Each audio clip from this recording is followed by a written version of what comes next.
So this is looking at inequality. Inequality is a very interesting area, but it's a little bit of a funny area when it's in the Year 1 course or the AS course because it's a very, very brief view of what inequality is. And it's a very interesting area and you study more of it in the second year, but that's why we'll just be going over this really, really quickly. So we're looking at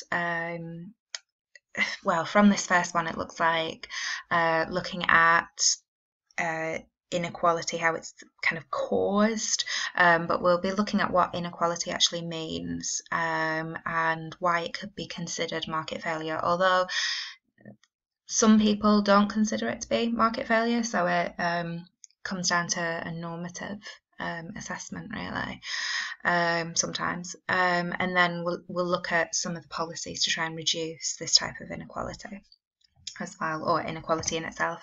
So inequality, a definition of inequality is where there's an unequal distribution of income and or wealth. So income is what you earn, wealth is what you own, just to make the distinction there.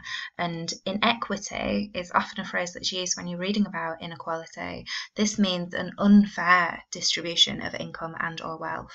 So the difference between the two is inequality is actually something that can be measured. So it's, you know, if we're saying that one country has greater levels of inequality compared to another country, well, that's a positive statement because it can be tested, it can be measured. Whereas inequity will involve value statements such as unfair, worse, better. And that depends upon your personal beliefs of what is worse or better. So this is a graph which you won't be able to necessarily read the information from, but it's showing lots of different types of inequality that exist in the UK. And this is from the Guardian newspaper, who produce really good data, and usually using data from the ONS and putting it into really nice visual forms. So we see inequality between the earnings of men, we're seeing inequality between the earnings of, I think this is gay men and straight men, or it might just be gay people, men or women, and straight people as well. So we're seeing inequality in their earnings. We're seeing inequality between professions. And we're seeing inequality in terms of how much the top percent, the top 1%, and how much the lowest earning 1% earn. Big differences between this bottom wage and this top wage here. And then on this side it's showing wealth as well, and it's showing differences between race and religion. We looked at that in my class and looking at some of the reasons.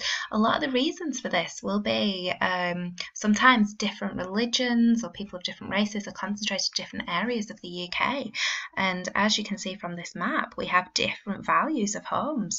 So if you've got a pocket of a certain religion that's living in a certain area and it's a very wealthy area, and house prices are worth a lot of people's wealth is tied up in house prices. So it's really interesting to see those differences there.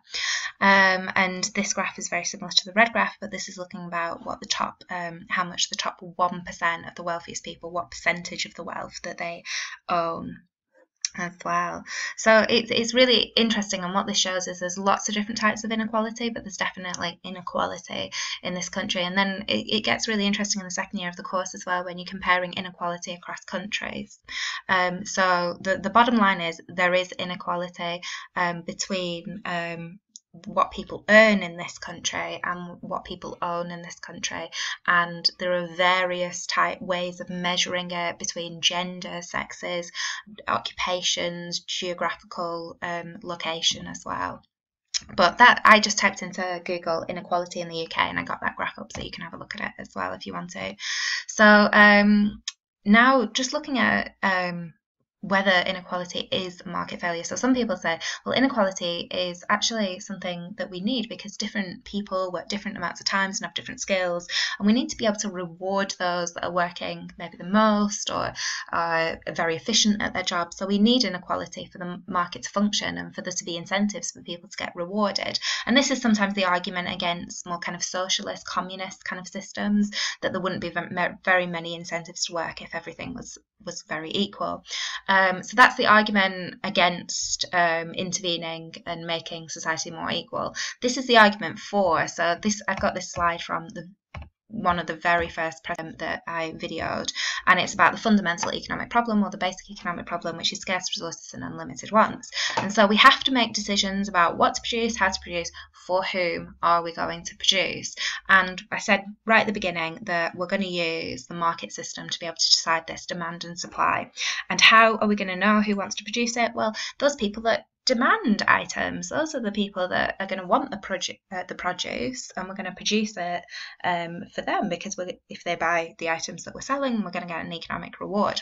Now the problem comes when we've got a very unequal distribution of income, so that these poorest in society, which are going to be way down here, are not necessarily going to be able to access these items and express or signal to the market that there is demand and that they want some of those items like shelter, food, and so and so. So we're going to have maybe the richest being able to afford a lot of these items and the poorest not being able to access these items. So inequality and the problems of it. And then we think back to this allocation of resources and think, well, is it that efficient, and is that what we really wanted to achieve? You know, is that the best way of allocating resources so that the rich are able to access everything and that the poor maybe aren't able to access things that they really need? And probably if you kind of look back at this about, you know, why do we study economics, you probably think, well, no, that's not a very efficient way. But we know that the market system is fairly efficient, and I mean that's why we study it, and that's why most or every economic system in the world is based on more market principles. Even, you know, the ones that are very communist, there will be some market principles in there.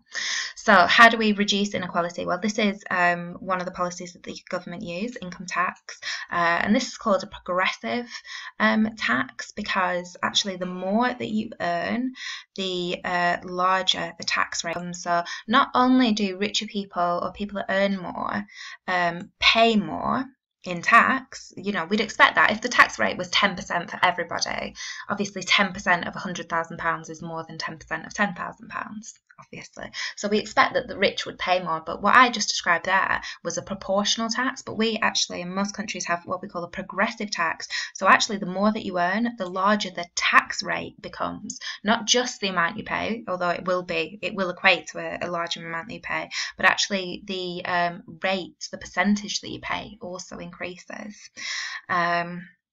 And this is income tax is a tax on income. There are taxes on wealth as well, so inheritance tax and those types of things.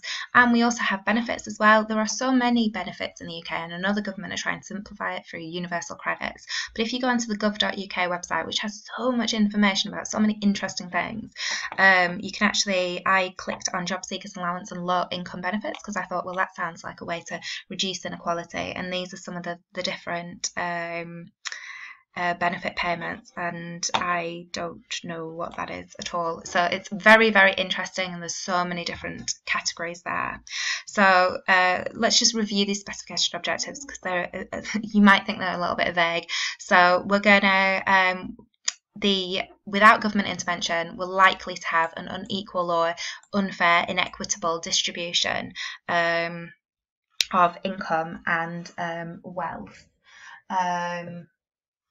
And this can be considered a market failure because it leads to this misallocation of resources and market failure. Just going back to those words, make sure that you can define both of these words. And although it isn't specified here, you know, remember why we might get inequality. You know, some people are born into richer families, inherit wealth. They might find it easier to create wealth if they've inherited wealth. Some people are born into better educational opportunities than others. Some people have two parents that are working, which obviously means that they've got more income coming in. So there's various reasons. Some jobs pay different amounts, and the skills and the amount of demand that's required in a certain economy for certain jobs. So there's various reasons. It's not on the specification that you need to know them, but some awareness of that I think is good to be able to understand inequality and inequity. So it can be considered market failure, although there is debate about that. And it is progressive taxes. Oh, I'm doing that out. I'm trying to underline it. Progressive taxes and government spending that targets the poorest in society, that is meant to try and reduce inequality.